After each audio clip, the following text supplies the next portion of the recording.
And hello, Happy New Year, and welcome to the first Untitled Anarchist Seagull channel stream of the year. And what a year has just ended. A year that where the ruling class dared to ask, what if Trump but boring? And decided to just fucking go with that. In which chuds actually managed to get pissed off over the fact that their guy lost even though the other guy was going to do the exact same shit. And a year that ended with the CDC deciding that since they weren't going to be allowed to actually do anything for public health, they were just going to shitpost on Maine. And so let's just get off to a good start with a bit of rapid as we... that's not... Gotta work on that crop.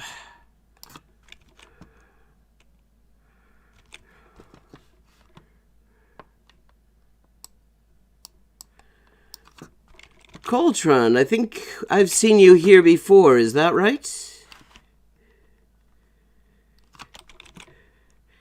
Jesus, what's going on with this crop? Yeah, I thought I recognized the username. How you doing? Nice to see you again.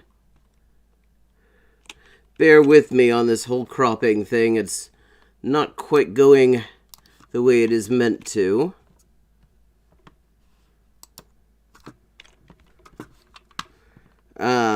This is...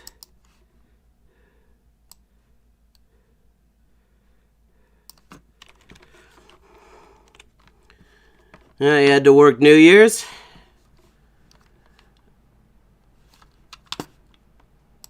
Oh, come on.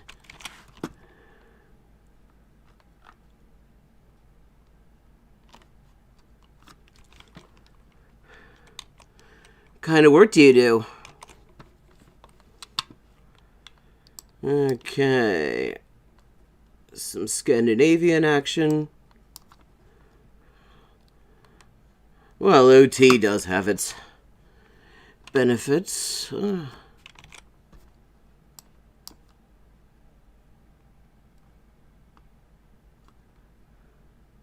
Hey, Andromeda Echo, always good to see you here. How's the audio, by the way? Oh, is that what's messing up my crop? Could that possibly be? No, it isn't.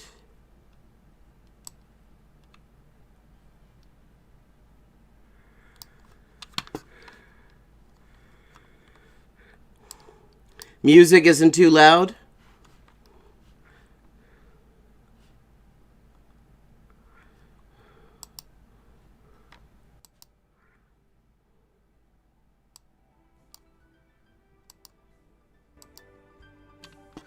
How about now?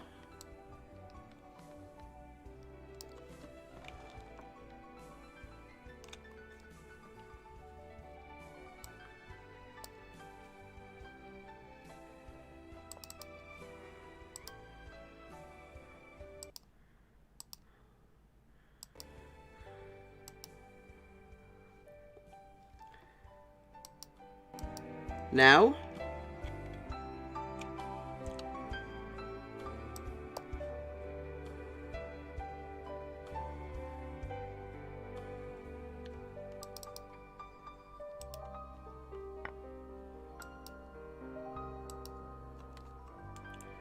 Okay, that is so weird.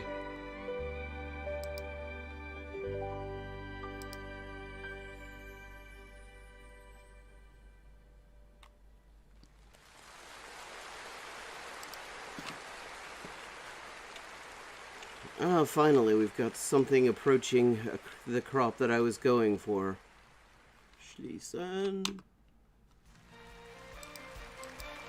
No, no, no. I'm fussy about sound as well. I do rather like to get that sort of thing right.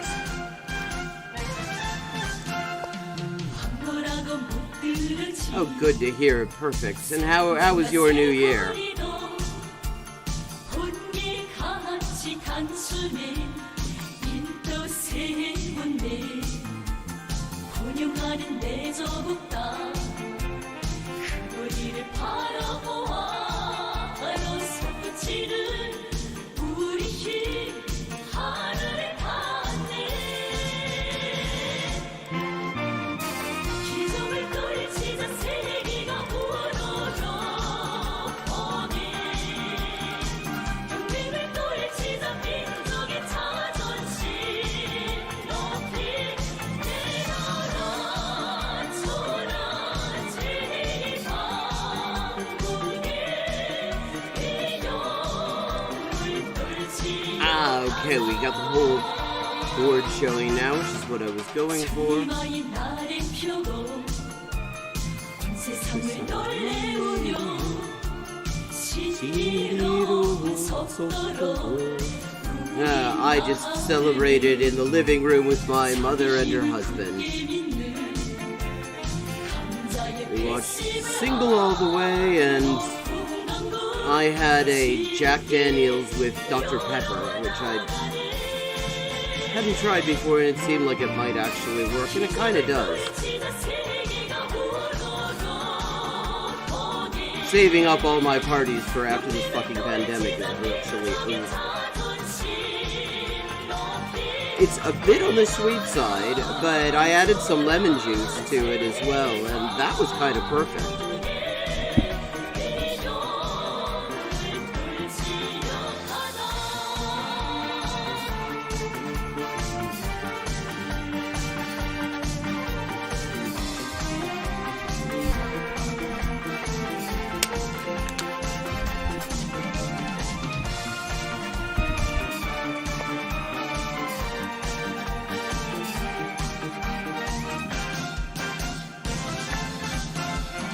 보란 듯이 창조하며 세월로 못 피약하는 우리 앞길 막을 자 우리 있으랴 예수님의 그 이상이 깃발치는 내일을 향해 던지며 가리라 승리가 마주오네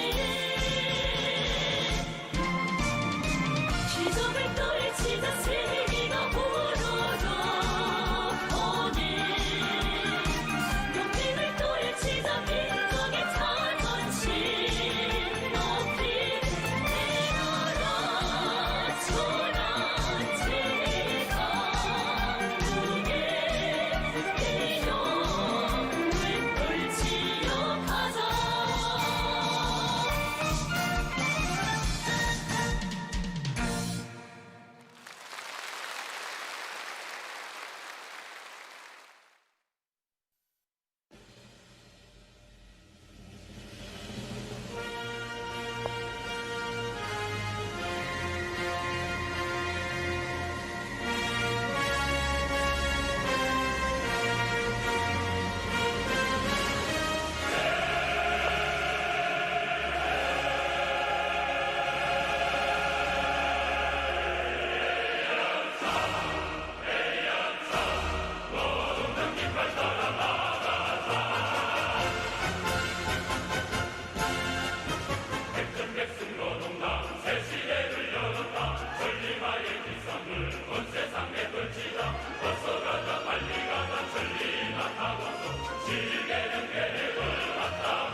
시온 인민의 명절 천만자식 마음에 없다 말렸네 하늘의 시온 분명한 가을 그 손길 가꿔준 열매도 많네 나의 어머니 우리 어머니 이 세상 제일 친근하여라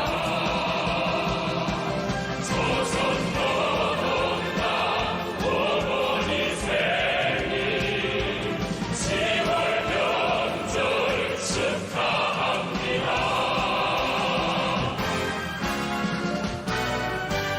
행복이 시온 행운의 명절 그림덕의 전설은 감사를 받네 아니의 시온 불타는 계절 삼천도 만도 붉게 물드네 나의 어머니 우리 어머니 이 세상 제일 따뜻하여라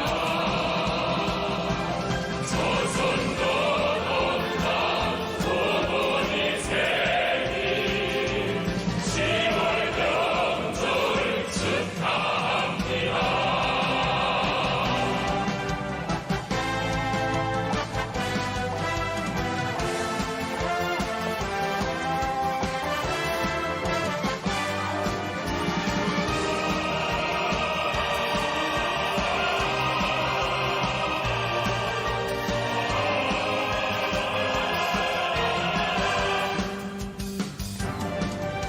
신나는 시온 불변할 명절 우리의 한 승리가 우릴 부르네 무궁할 시온 영광의 세월 맞이할 한날은 너는 부시네 나의 어머니 우리 어머니 이 세상 제일 위대하여라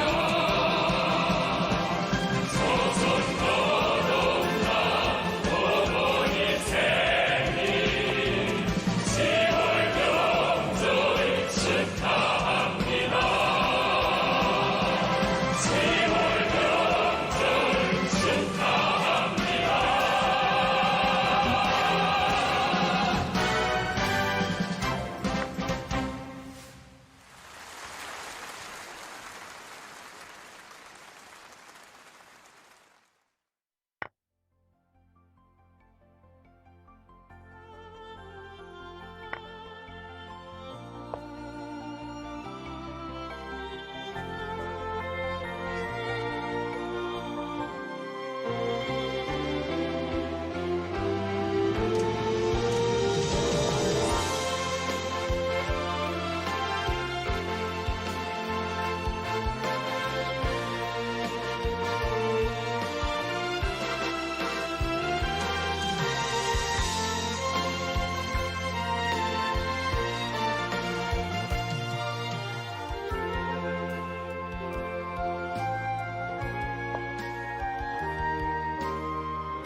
이 땅의 모든 행복도 밝고 밝은 미래도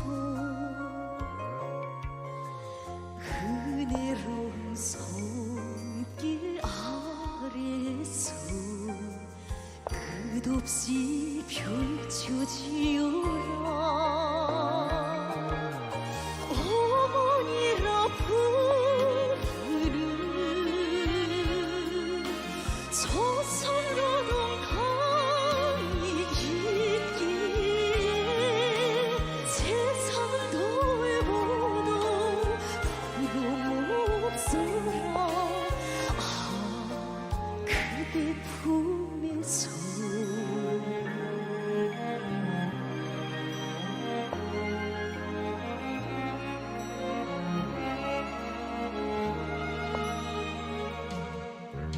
빈속의 높은 소놈도 슬기로운 기성도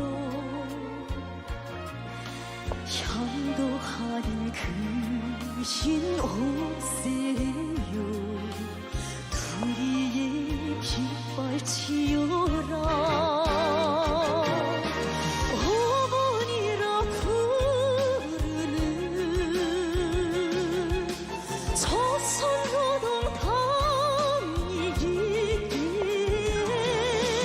세상을 갖춘데도 우린 몰라라 아 그대밖에는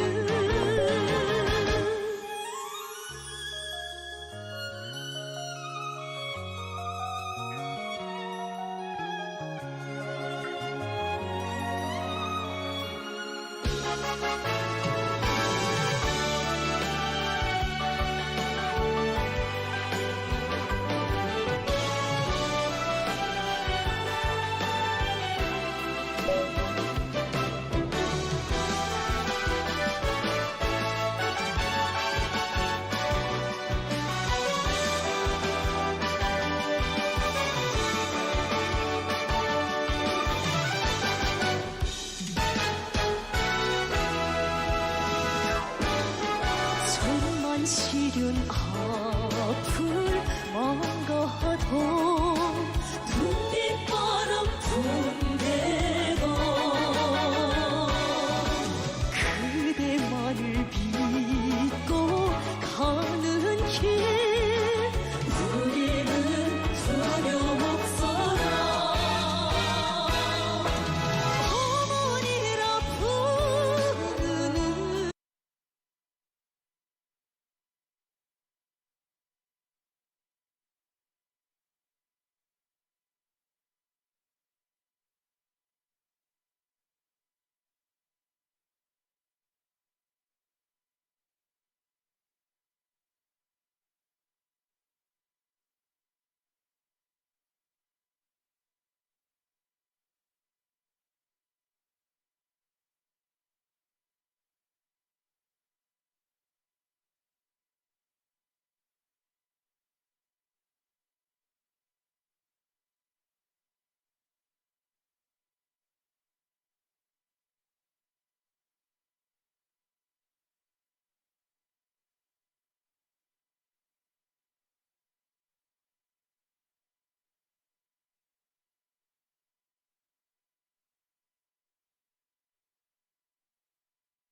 So when I got back to Iran,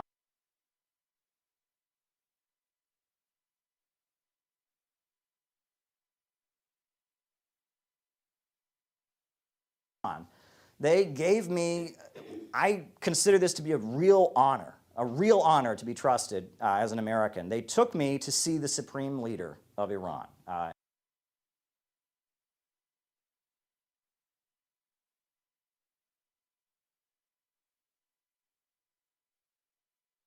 He was speaking at the shrine of Khomeini, the founder of the Islamic Revolution, and the supreme leader, Ayatollah Ali Syed Khamenei, he spoke at the shrine, and there was a room of about 20,000 people who assembled. I was about maybe 100 to 200 feet away from the supreme leader, and I'm sitting there in the auditorium as one of the only Americans to have been in the supreme leader of Iran's presence. And he gave a speech.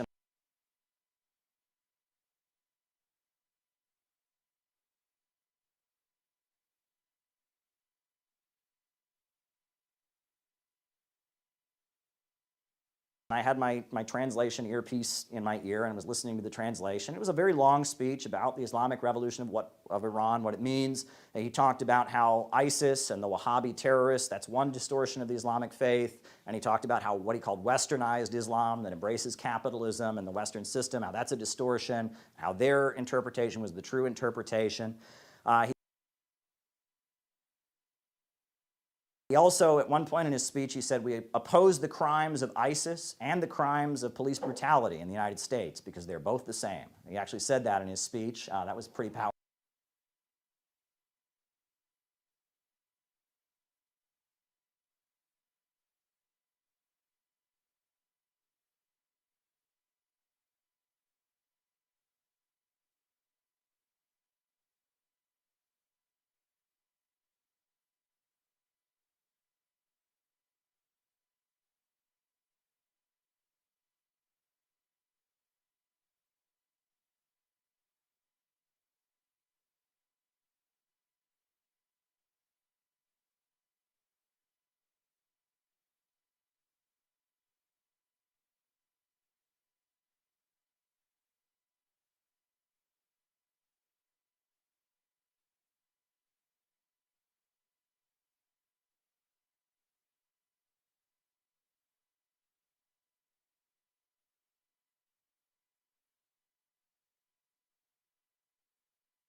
And then I will never forget, because I guess the context was explained to me. At the time, Rouhani was the president of Iran. He was kind of a reformist.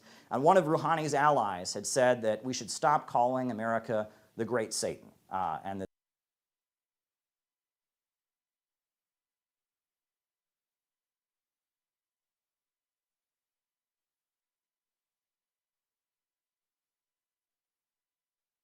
that wasn't correct or whatever. So the Supreme Leader gave his rebuttal to that. And he said, yes, we do call America the Great Satan. He says, but we don't mean the American people. We don't mean the American people. Many of the people of America are working class. Many of them are struggling to get by.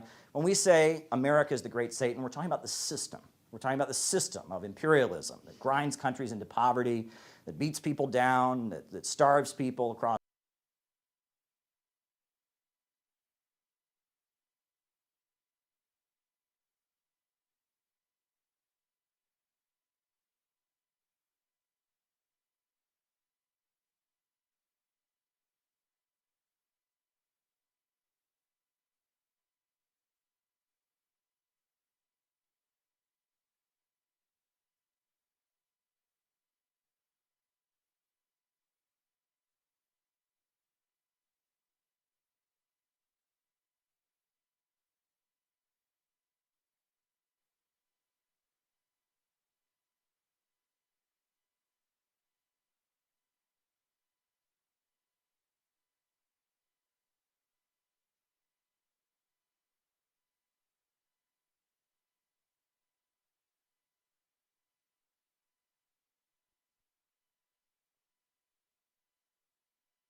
Okay, how's everything sounding now?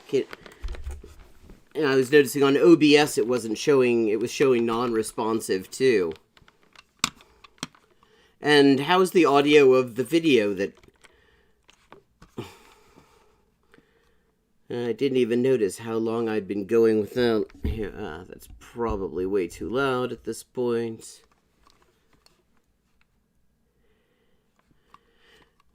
across the world. Okay, so just to recap the stuff that apparently didn't get through because the microphone was acting weird. So far, it's such a big fucking so what, this anecdote. Because all this is just a total mirror image of the way political debate works, official political debate works in the US, where it's like the general recognition, where it's generally agreed that the official enemies are the official enemies, and it's all a matter of, whether we are really bombastic about it and maybe invade them, or whether instead just sort of strangle them economically and smear them in the press. I mean, he's so fucking easily impressed. And he said, we definitely consider that system to be Shaitani Bezorg, or the Great Satan. So after he made that point, and I... God, just don't try to pronounce non-English words, Caleb. That was so bad. It's Shaitan e Bezorg. Not E. I'm standing there with these diplomats, and, I'm standing there, there's Chinese diplomats and African diplomats around me. I'm hearing this, and he says, we say that America is definitely the Great Satan. I was the only American in a room of 20,000 people who immediately started pumping their fists like this and chanting, "Death to America! Death to America!" Okay, which, again, I mean... Death to America. And I stood there in that moment, and you can't describe that feeling. You have to have been there. And tears... Then why are you wasting our time with it? Tears started pouring down my cheeks. And it was just overwhelming for me. And I was sitting there, or standing there, in this auditorium of people chanting, "Death to America, death to America."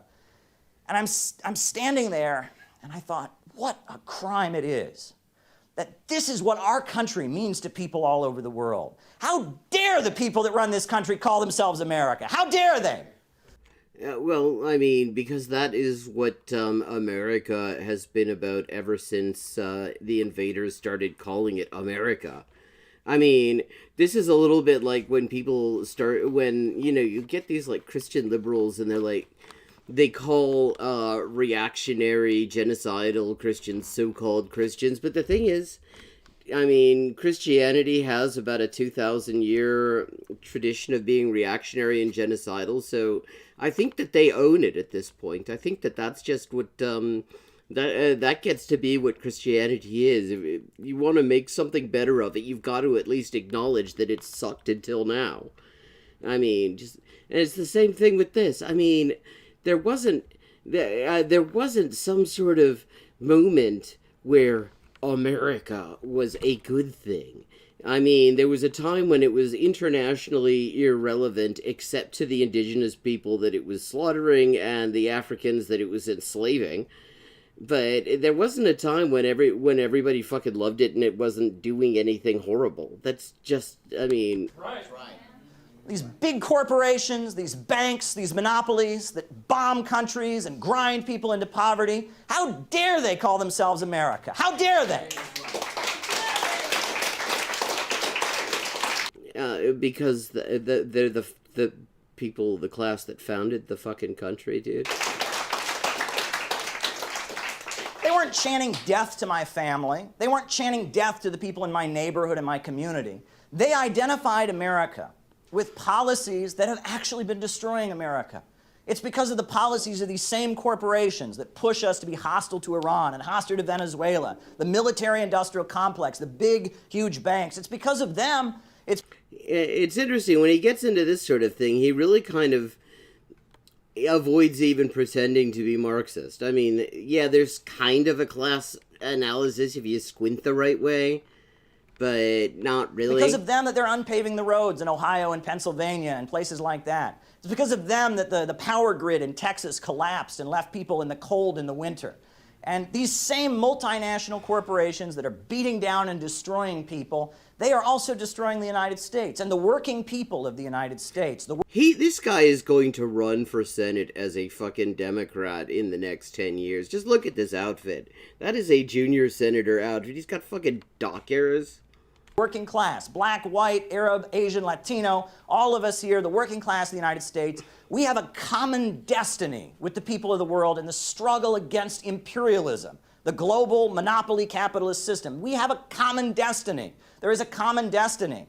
So, what does trying to find some slightly less horrible version of settler nationalism have to do with realizing that common destiny? And it was that understanding that made me come to the conclusion that it is our job to show the people of the United States and the people of the world that there is another America. Yes, there. Yeah, but the thing is, they already kind of know that. I mean, people in the U.S. certainly know that. People in the world also fucking seem to know that, because in your own fucking anecdote, Caleb, the two politicians that you're so proud of having been in a room with were saying that they made a distinction between the America that you're talking about just there and the people of the country who are getting screwed over by America.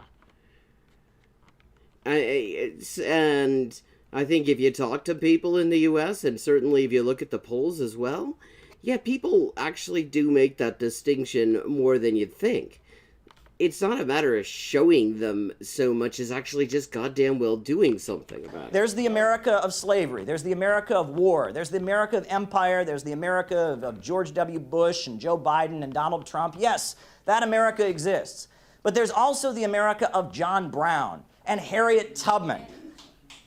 There's also the America of the people who built the labor movement and fought for the rights of women. And a lot of whom were internationalists. They weren't actually interested in socialist patriotism because they wanted an actual fucking revolution, not some sort of weird-ass third-positionist think tank. fought for the rights of the LGBT community. Yeah, which Caleb is kind of fucking ambivalent about. The same time that slavery was going on, there were people rising up and protesting against it. At the same time these ugly wars that the imperialists waged happened, people were resisting, people were fighting back, and we have just as much right to call ourselves Americans as they do. Yeah, but why would you want to, Caleb? Why the fuck would you want to? Let's call ourselves workers. We're that. Let's call ourselves communists. Well, you're not one. Caleb, you're not one. But those of us who are call ourselves that. Who gives a shit about the fucking nationality? The only reason it actually matters in any sense is for an administrative standpoint of immigration law, that it determines where you're allowed to go and where you can get kicked out of. Other than that, who gives a fuck, really? That's right. That's right.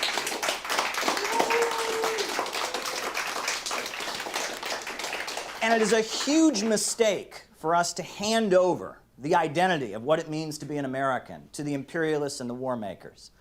Who's handing anything over, asshole? They've already got it. It's their fucking brand. They have turned it. They're the ones who made it fucking toxic. Let them keep it. We don't need it. They have written us out of history. They've told us, especially since the Cold War and McCarthyism, that our whole identity is somehow tied in with free market capitalism, that this is the American way. Actually, I mean, you look at in McCarthyism, there wasn't free market. The free market obsession came later. That was actually, I mean, at the time, the U.S. actually was more on the line of sort of what's called social liberalism, which is like social democrats with a water chaser. Well, this is false, right? The first person to use the word socialism in the English language, it was first in French, but the first person to use it in the English language was Robert Owen. And Robert Owen, he was a Welsh industrialist who moved to Indiana, and he set up a socialist commune in Indiana called New Harmony. And he was invited to give a speech to a Welsh industrialist. Let me tell you a little bit. I've learned a lot about the Welsh industrialists having lived in Wales, and the thing is, they were fucking scumbags. I mean, the reason we have the red flag as a symbol of the workers' movement is actually an uprising in Wales, in a place called Merthyr Tydfil in the South Wales Valleys, against the Welsh steel barons, steel masters they called them, and they were sick of the shitty working conditions, the shitty pay, the way they were constantly kept in debt and in constant threat of eviction.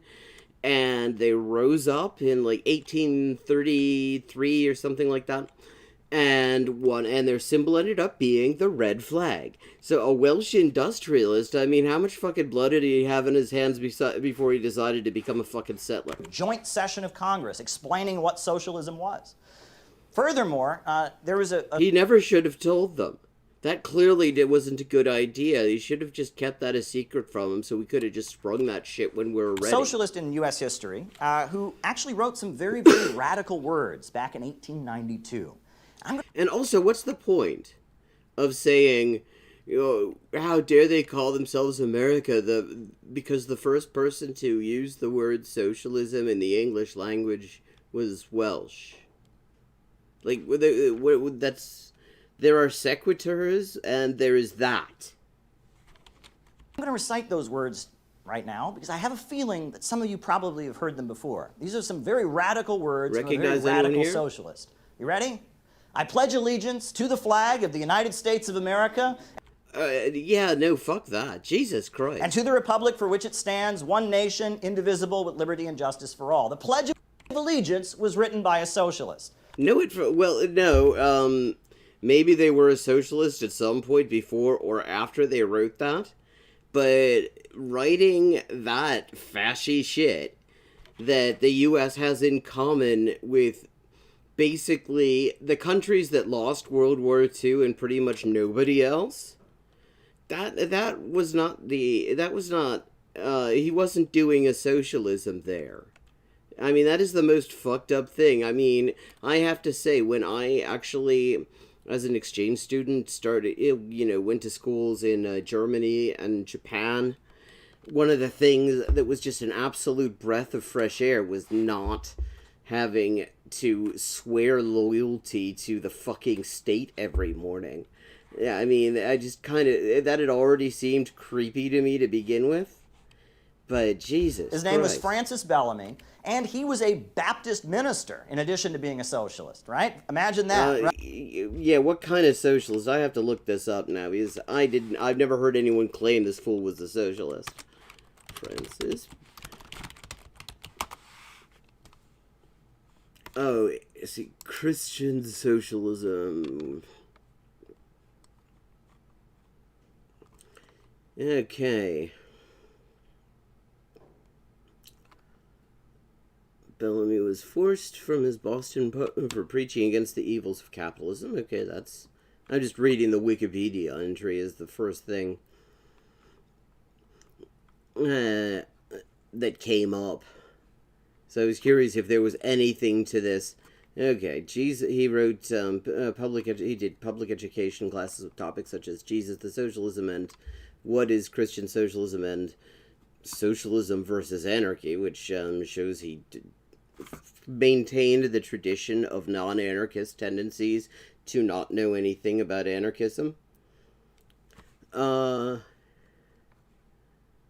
Yeah. So what, okay, the Society of Christian Socialists, he was the founding vice president of it. While at the same time, let me see, no. There was also different, okay, that's confusing. At the same time, there was also a Bellamyite nationalist movement, which is an Edward Bellamy.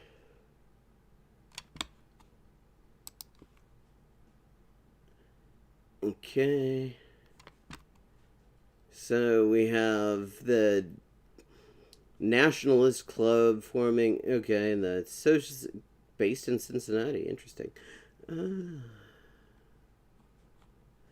Not much on what they actually stand for, but yeah, I'm gonna say we're gonna have to probably expand the definition of socialism a bit for us to call Bellamy a socialist. Right? He was a Baptist minister and a socialist. And he was so much of an anti-racist that when he was in Boston giving his anti-capitalist sermons, they actually banned him from preaching in the city of Boston. So he moved to Florida, where he could get away with preaching. But in Florida, he was constantly getting arrested because he refused to segregate his congregations. He refused to have blacks and whites on separate, aisles with a line between them. He refused to do it. Francis Bellamy, yeah. He was a radical, and he was a socialist, and he wrote the Pledge of Allegiance. And where did he get the words for the Pledge of Allegiance? Yeah, I mean, yeah, Caleb does have a weird idea of history, and I'm also just, the people that he's trying to reclaim, I mean, you're gonna skip over Debs? I'll take Debs over Bellamy any day, not least because Debs did not write the fucking Pledge of Allegiance. Well, after the U.S. Civil War, in order to get your voting rights back, if you'd been a Confederate, you had to take an oath of loyalty to the country. And so he based the Pledge of Allegiance on the various loyalty oaths that Confederates were forced to take. And it's kind of funny because if you listen to the words, if you read them in that context, it's actually almost kind of funny, right? So it's like, I pledge Okay, yeah. Except not really. allegiance to the flag of the United States of America and to the republic, one nation, indivisible. Well, yeah, it does explain why those bits were in there. That's true. And I will say... with liberty, no slaves, and justice, no slaves for all. I mean, it's kind of... yeah, except they avoided that, because at the same time as they were taking this oath, they were being allowed to find ways to do slavery in all but name. It's like, twisting someone's arm. Say uncle, it's kind of how the Pledge of Allegiance... Except that, here's the thing. They avoided saying anything in there apart from indivisible, which, secessionists would have a little bit of a problem with, yeah. But, I mean, they could have actually said something about, explicitly said no slaves. They were forcing people to say this thing in order to just get their voting rights back. They could have made them say anything. They avoided saying anything about, equality, say, or, no bondage, or whatever you could actually do that would be very explicit about it. And instead they said some shit that we have 200 plus years of history just in the US alone, that you can pledge your support, your allegiance to the ideas of liberty and justice and be against both of them and not feel the slightest bit of contradiction in it. So yeah, they were not, I think they probably, if anything, that they would have been uncomfortable with, it would have been the fucking indivisible bit. But they actually convinced themselves that Jim Crow was liberty and justice for all. It's easy for people to convince themselves that shit that benefits them is justice. Reads. It's kind of funny like that. But Francis Bellamy, his cousin was Edward Bellamy, who was a socialist who actually wrote Oh, okay, yes, they were related. a novel called Looking Backward, which was a best... He was the namesake of the Bellamyite nationalist movement. So you have national and socialist in the same family. science fiction novel in 1888. Then it was about a guy who has trouble sleeping, so he hires a hypnotist, and the hypnotist, hypnotizes him, and he falls asleep, and for some reason he doesn't wake up until the year 2000. And he wakes up, and the United States is a socialist utopia in the year 2000, where, and he walks around and he learns all about how great it is. And people loved this novel, and they formed Bellamy clubs all over the United States to study this novel. It was sold about as many copies as the novel Ben-Hur, which was also very popular at the time. Now, I will say I haven't heard of this, and I'm actually kind of curious to read this just to see what this person's Caleb Maupin endorsed idea of a socialist utopia is. I have a feeling that, it's gonna have a few defects. So there's nothing un-American about socialism. Who gives a shit? Seriously, who gives a shit if it's un-American? Okay. Oh, actually, that was a nice length. I think I'll do one more game of the Rapid, and then I will do Dennis Prager, Fireside Twat.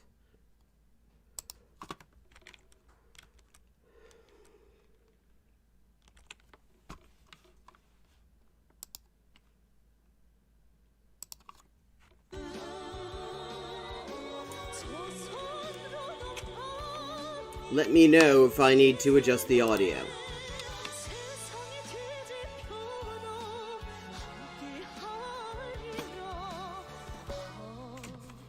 그대 운명 Hamster. Neat name. I mean, mildly disturbing, but neat.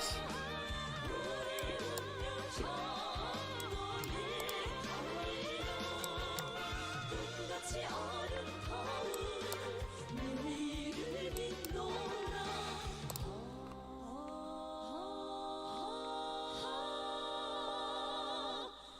그대 있기.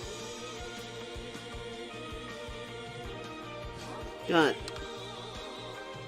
Caleb Maupin's standard of what it would take for him to get behind U.S. nationalism is so fucking low.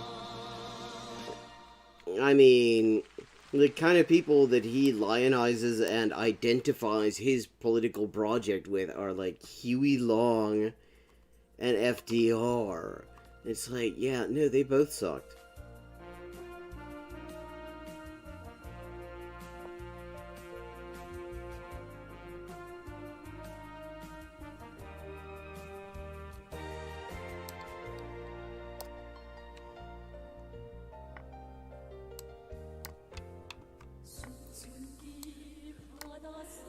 Especially, like, settler colonial nations, imperialist ones. I mean, I can get with people who are trying to reclaim their culture from colonization and things like that. That's a different thing, but trying to find a way to, like, redwash U.S. nationalism, though? Christ balls.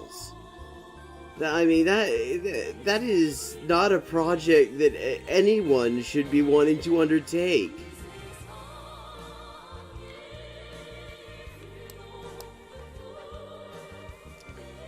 Oh, no, that wasn't good. Hope that they don't notice this. Oh, that's weird. Gonna test it out. I don't think there is such a thing as a legitimate state, but I mean...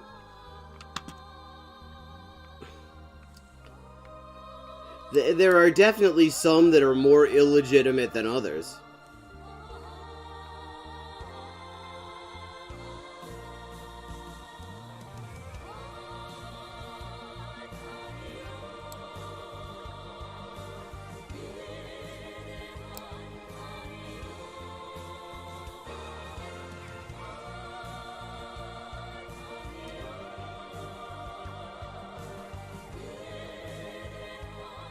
Yeah, I mean, there is such a thing as shitty, and there are shittier and shittiest nation states. And the US really is on... It's really hard to make a case that the US isn't in the top 10, even if you include, like, the really shitty ones that no longer exist. Because the US has basically done all the things that made those other ones shitty, too.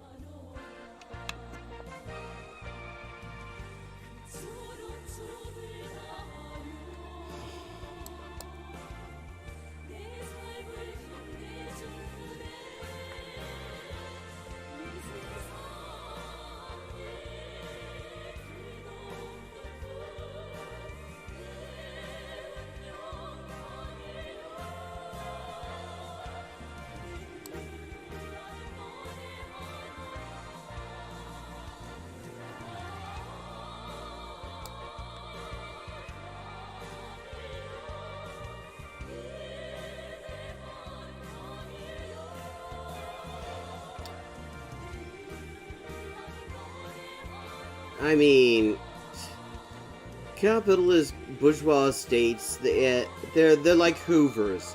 They all suck, it's just a question of how much. And what ends up getting sucked up in the end.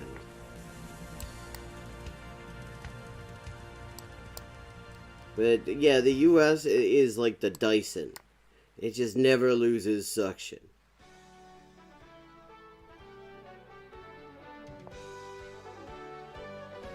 I mean,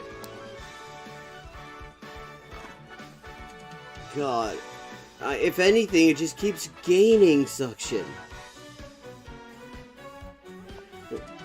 Oh, sounds about Vosh.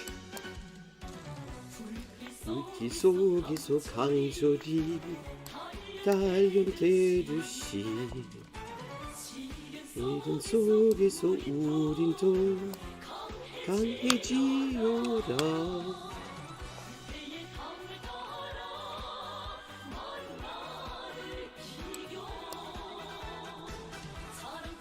Yeah, no, but it sounds like Vosh is what I mean. Sounds like somebody who would probably enjoy Vosh.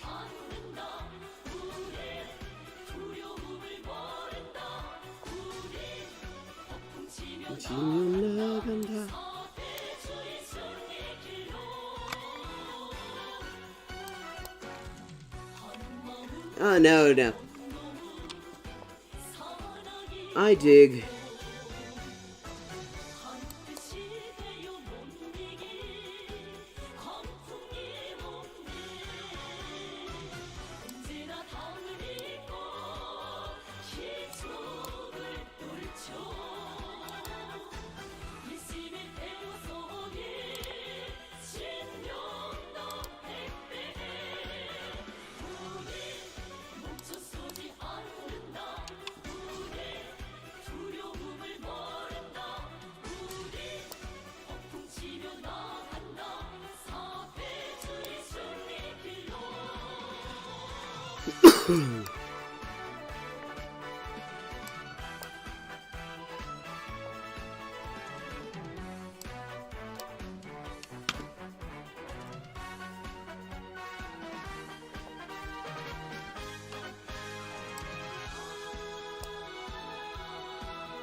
Okay.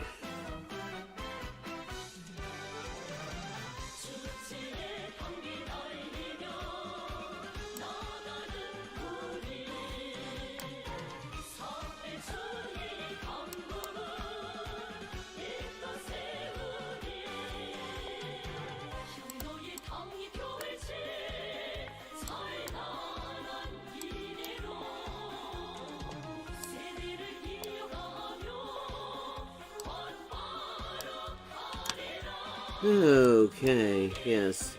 No win in this for me, maybe a stalemate.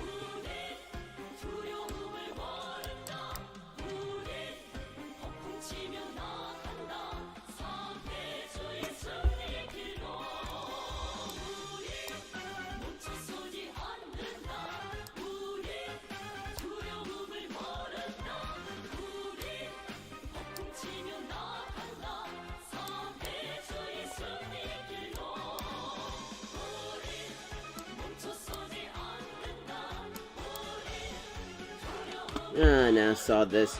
Resign, and we're gonna go to Dennis Prager.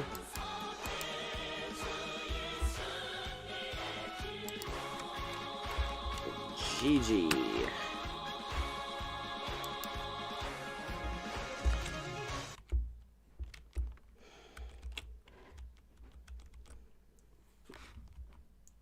Okay, adjust my audio levels again. Okay, nice to see that the microphone hasn't cut out. That's a bit concerning. I wonder if there's... Maybe I fucked up the USB headers or something like that.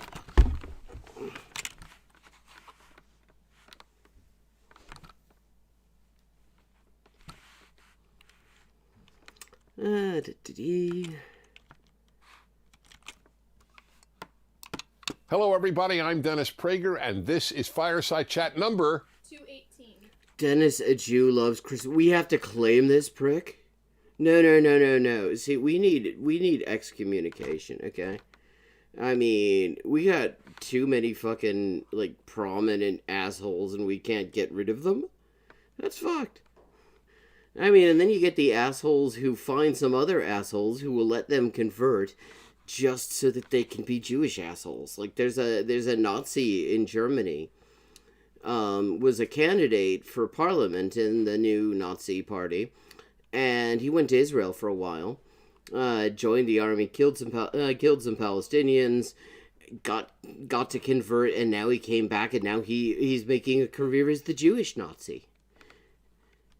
218. We didn't miss a week. COVID, no COVID, trips, no trips. I'm pretty committed to the Fireside Chat. What this is, if you're new to this, is very simple. It's going to be extremely condescending, and they would not actually manage to survive even a cursory fact check. I offer you thoughts from my heart and my mind. It is completely unrehearsed. And it is sponsored by oil billionaires. There is no, what do they call it? Prompter, yes. I'm not reading from a teleprompter. And it's a real way to be spontaneous and then take questions from you in different parts of the world who are watching. Well, this is the Christmas. The dog is hiding his face. The dog is embarrassed to be seen with him. Critical support for the dog. Christmas show, because it's coming out right before Christmas. I wish you a Merry Christmas, and I want to talk to you about that because there's so much confusion. So I'll give you a perfect example. A professor of law at a law school in Indiana many years ago wrote a column about how she opposed a Christmas tree in the lobby, in the main lobby of the law school, and her reasoning was it's not inclusive. And really, it isn't. Well, I don't know. I know people who were raised Orthodox Jews and ended up communists. So, I mean, but still. And yeah, it's not inclusive if it's not including anything other than a fucking Christian thing. How I say that as somebody who actually rather likes Christmas trees. They smell nice. Some of them are very, very attractive. Don't have an actual problem with Christmas trees, but I see your point. would a non-Christian feel? So I'm a non-Christian. Yeah, another non-Christian, not you. We know how you would feel. I'm a religious, practicing Jew, and what's the date of this thing? Because I'm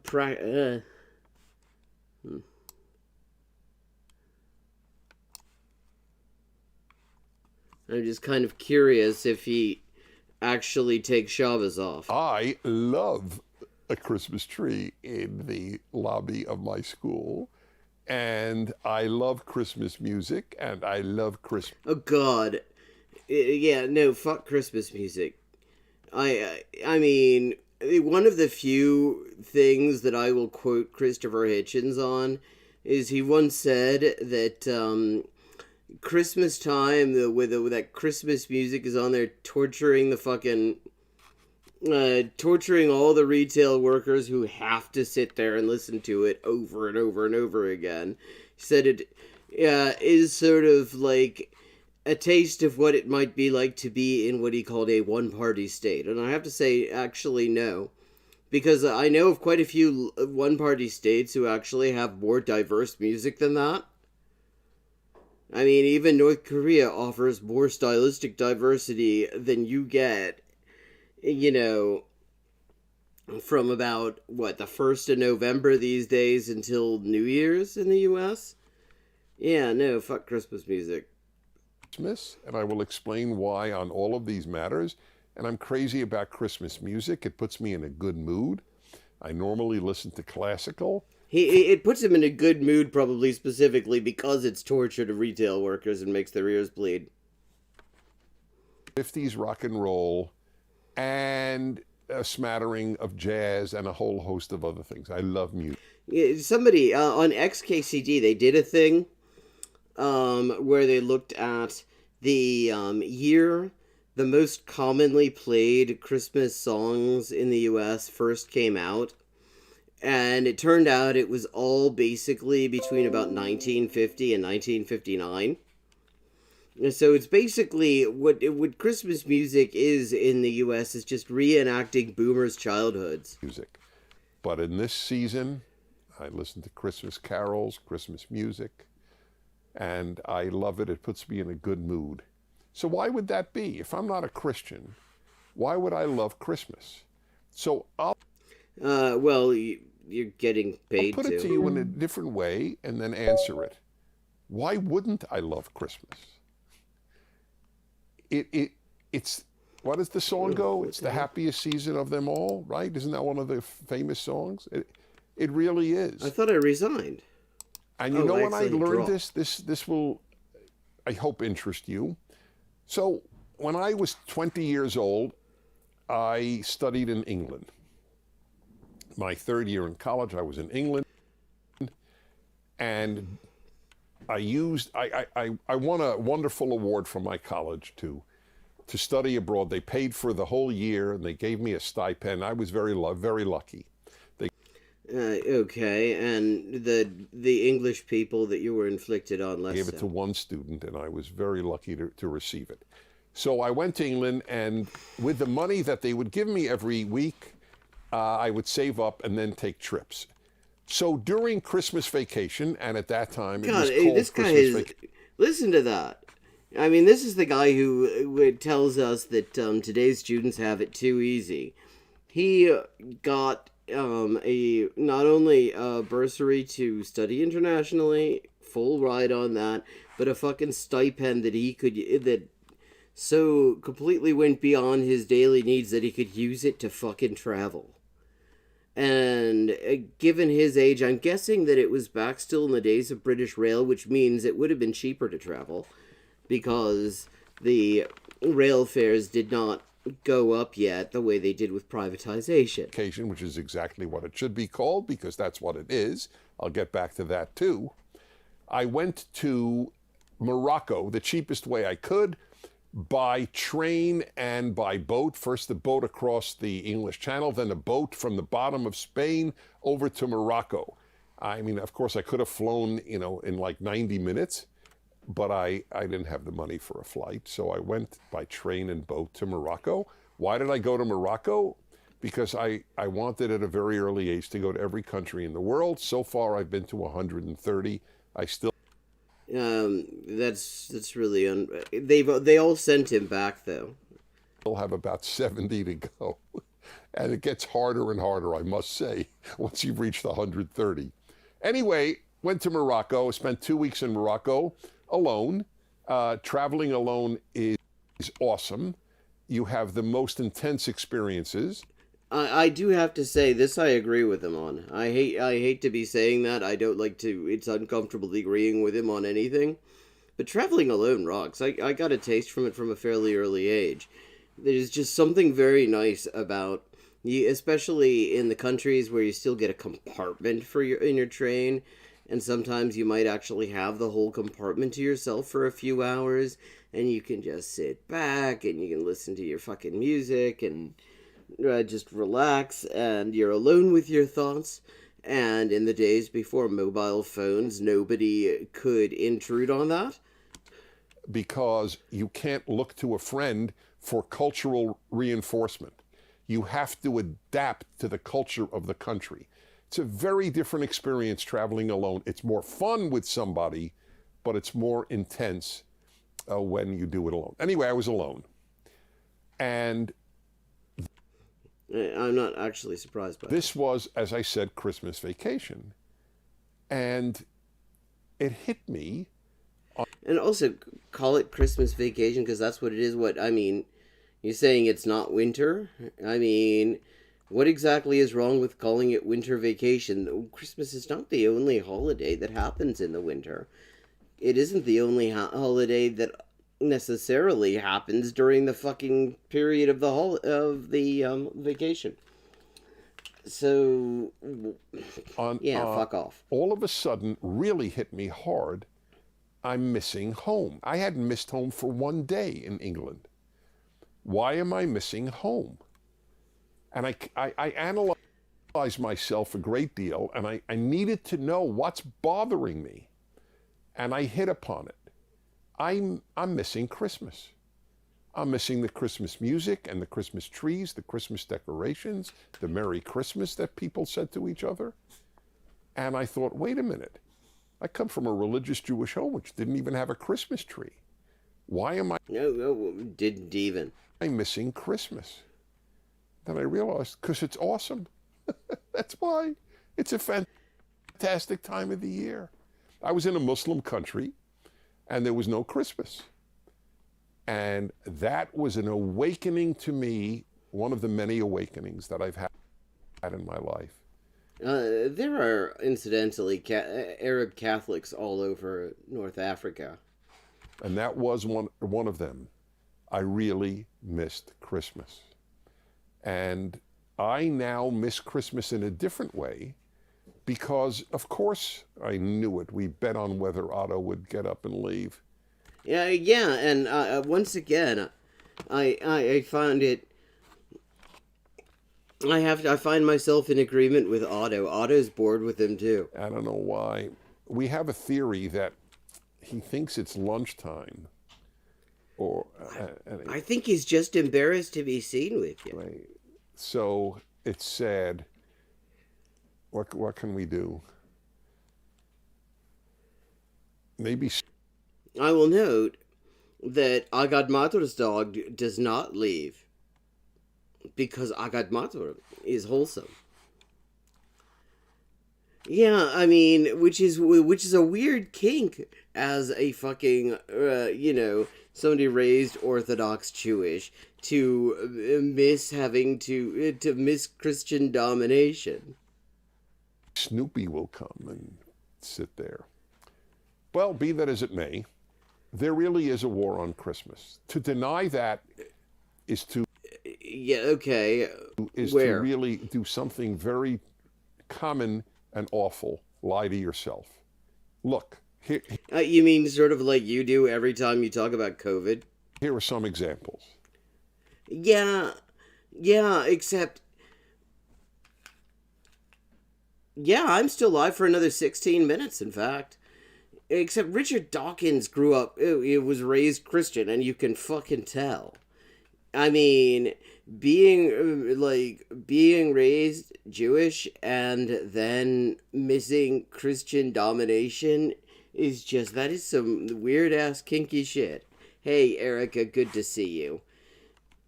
Everybody had a Christmas vacation when I was a kid. Today, nobody does. It's winter vacation. Yeah, because it's winter and people have different holidays. Okay? That's an example. Every company had a Christmas party. That's what it was. And they suck. God. See, it says everything about what kind of person... people who actually miss office Christmas parties. First of all, I mean, the last office I worked in had one. It sucked. I mean, there's something just absolutely... Even with a free bar, when you're around a bunch of people that you only tolerate because it's what pays your fucking cost of living, having an open bar is actually a dangerous thing. Call a Christmas party. Virtually no company now in America has a Christmas party. It's a holiday party. What's wrong with that? Where's the war, dude? I mean, see, you'd think for a guy who actually kind of likes war generally, he would understand that renaming things is not a war. That's not what a war actually does. By the way, I always get a kick out of that when people say to me, "Happy holiday." So if I'm in a frisky mood, I go, "What holiday did you have in mind?" Whatever holiday you celebrate, you twat.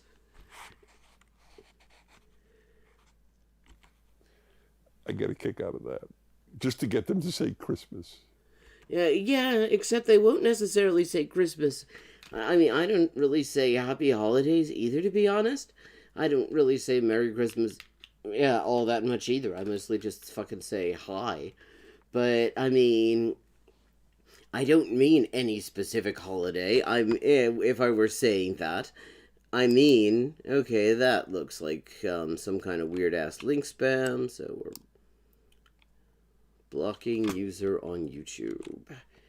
But, I mean, the point is, There are a couple of holidays a person can mean, and they're leaving it up to the person on the receiving end to decide which holiday they're being congratulated for, greeted for, whatever. And of course, Merry Christmas has been supplanted by Happy Holiday. Really? So it's almost like the C word. You're not supposed to utter it. Every other People say it all the time. What, I mean, what, cunt? holiday is mentioned in America is mentioned by name. Have a happy Thanksgiving. Have a happy New Year. Enjoy your July 4th. The thing is, basically, New Year is practically universal. There isn't one holiday overshadowing every single other holiday in every one of those other cases. But Christmas is a holiday. No, Christmas is a holiday. It is one of several holidays celebrated during fucking December, you dickhead. So please, just let's be honest. There's been a he's going to be honest from now on? desire to, in effect, obliterate it for the theoretical reason that professor at this law school gave. It's not inclusive. If they Yeah, and what's wrong with being fucking inclusive, asshole? You're not losing anything. say Merry Christmas on an airplane, God forbid, they won't be inclusive. What does that mean, not to be inclusive? It means to exclude people for either no good reason or, in some cases, not to exclude people at all. I mean, yeah, and I can say, growing up in the U.S., also Jewish, having to sing all the fucking very religious Christmas songs in public school growing up actually really pissed me off, to be honest, because we only got like one song. And it wasn't even a good one. I always give I give a Jewish example. In Israel, on the Jewish Oh, well, yeah, I mean, well, if Israel does it, couldn't possibly be non-inclusive. I mean, Israel is the inclusiveness country. New Year, on the radio and citizen to citizen in the street, they go, Shana Tova, Shana Tova, Happy New Year. But what if 20% of Israel is not Jewish? So Yes, and they're excluded in all sorts of ways, actually going well beyond what fucking holiday greetings people use. I mean, it's a country that actually operates an explicit, racially segregated system of citizenship that 20% of their own citizens is in the second class category. So yeah, people aren't too busy talking about people saying Shana Tova because Israel's too busy like destroying people's homes, denying them building permits, refusing to put sewerage in Palestinian towns, and just occasionally murdering large numbers of people. So it's just low on the list. what if you're not a Jew? Is it not inclusive to say Happy New Year? Theoretically, it's not inclusive. So Yeah, it really isn't.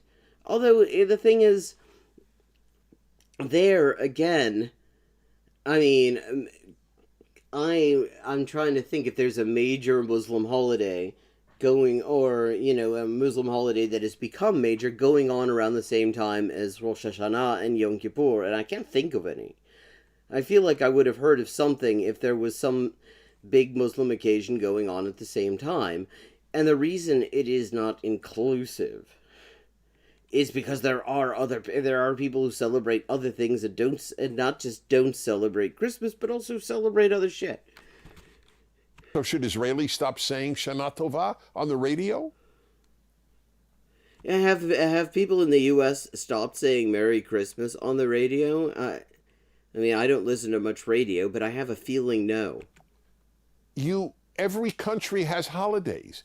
And by the way, I always remind people Christmas is a national holiday, not just a Christian holiday. It is a national American holiday.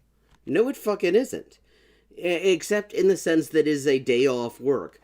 Although, of course, the U.S. is remarkable in that just because something is a federal holiday in the US doesn't mean that you're entitled to paid time off work unless your employer just happens to be cool like that. And I am a member of the American nation, and I owe it to my fellow citizen to have them and help them enjoy their national holiday, which is also my national holiday. Okay. And I just have to say, this is like this reminds me of the Hanukkah story. I have to say, because the thing about the Hanukkah story, well, there was a class element to it that often gets left out, because there were quite a few people in the Judean community, the upper class, who were kind of fine with all the Hellenizing. Kind of fine with it simulating to the whole Greek way of doing things and, desecrating the temple and all that shit. And it was actually the peasantry. It was the poor people in the Judean community, as it was at the time, who were pissed off about that. And so he's a Hellenizer. He's a Latter-day Hellenizer is what he is. I mean, and he's doing this right in the Hanukkah season. I mean, if he was raised Orthodox Jewish, he has to understand the profound fucking irony of him making this particular argument right in this time of year of all time. Not inclusive. That's the most meaningless phrase. Well, it's not true. The competition for meaningless phrases. How's it meaningless? It's not hard to actually, the meaning is fairly clear. It's intense. God, we've gotten all through the whole war on Christmas and no blood has been shed. It's just people are using a greeting that takes into account the possibility that people celebrate something else. Wow, I'm shocked. I thought that this was going to be the one, that he was the one. He said he was going to be honest. I thought he was going to be honest when he said that. That he was going to give us the goods on the war on Christmas, and here is fuck all. Hey, and ladies and gentlemen, returning. Yeah. Otto doesn't want to be anywhere near this shit. What is that about, Otto? He doesn't want to be seen with you, Dennis. Oh, he's eating something. All right, Otto, please. He had to be bribed to get back in the room with him. Push a bulldog. That's why they're called bulldogs. But Otto, the bed awakens. Okay, when you can't see the dog and he gets that look on his face, it looks like Otto's eating something else. Awaits you. The bed awaits you. This notion Yeah, of not look, inclusive keeping is absurd. his head away from the camera. Not inclusive. Why invite people to your birthday party? It's not their birthday. Right? Because people, it's nice to celebrate with people. That's totally, how is that the same thing? It's not inclusive. It's meaningless, that phrase. See, and Erica, yeah, you're right. Christmas has been stripped of any real religious meaning. I think we need to go back to the original meaning of Christmas, which is when you're in a long-term relationship with somebody who can't get you pregnant. You need an explanation for why you got pregnant anyway, and so you decide to invent a new religion. I mean, Christmas is clearly the day for a little extra on the side. That is the true meaning of Christmas. A little extra on the side, and no requirement for plausible excuses. Very fact that you wish me a Merry Christmas means you're including me, right? That's the irony. No, it actually is. It doesn't mean that. The irony is it actually doesn't mean that, and that's also not what fucking irony means. Because the point is, when you're constantly being congratulated for a holiday that A, you don't celebrate, not for the one that you do celebrate, rather than just being greeted in a way that actually kind of acknowledges that maybe that people have different fucking traditions during the season, You're being excluded. You're not being included in that. That's not the same thing as being invited over for fucking Christmas drinks or something like that. That's not the same thing. Yeah, I mean, what? Yeah, see, I understand why he says this is unscripted, because you would not want to admit to having actually written that in advance. The very fact that you're inviting me to a Christmas party means you're including me. That means it's inclusive. Oh, God. See, you were saying it was meaningless before, and now suddenly you've understood it, and you're just trying to find a new ridiculous thing for it to mean. All right, ladies and gentlemen, his brother, the Basset Hound. He only came in. And yeah, also keeping his face away from the camera. Neither of them want video evidence that they were present for this shit show. I think he smelled the bone. There's no question this is of great interest. Hi, Snoop, how are you? Great to see you. That's the guy. Dogs are a crack up. Maybe I should do a commentary once on dogs. No, just show us, like, just do a fucking dog stream where you're someplace else and it's the fucking dogs. I'm actually here for the dogs. The dogs are clearly a little bit uncomfortable with the level of shit that's coming out of your mouth. And yes, it is 2:45, and it is time to wrap up. But we are resuming the normal schedule now. So I will be back. Yes. I will be back on Friday at 11:30 Eastern Daylight or Eastern Time.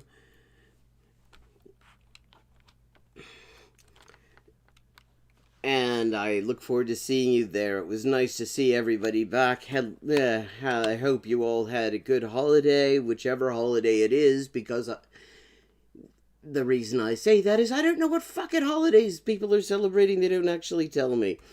I don't, in advance. It's not a conversation I really have, so I like to be all-inclusive. Because the term actually does fucking mean something. Dennis. Good night.